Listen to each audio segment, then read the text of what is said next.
Blah! Gulat kayo, no? Kala nyo, wala ako dito, no? Sorry, June. Happy 25th wedding anniversary. Pinagtataka ko lang sa inyo. Ang tsatsaganin nyo. Tumagal kayo ng 25 years. Sabi ko naman sa inyo noon eh. Konting away, konting problema, konting pagtatalo. Iwalay kagad. Hindi na dapat pinagtatagal yan.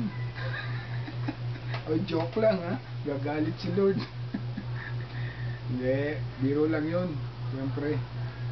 Hindi, since matsagarin lang kayo, maabutin nyo pa for another 25 years. Kaya ina-expect ko, after 25 years, babati uli ako sa inyo para sa 50th wedding anniversary ninyo. Good health, more blessing. God bless sa inyong lahat yan. Okay, congratulations.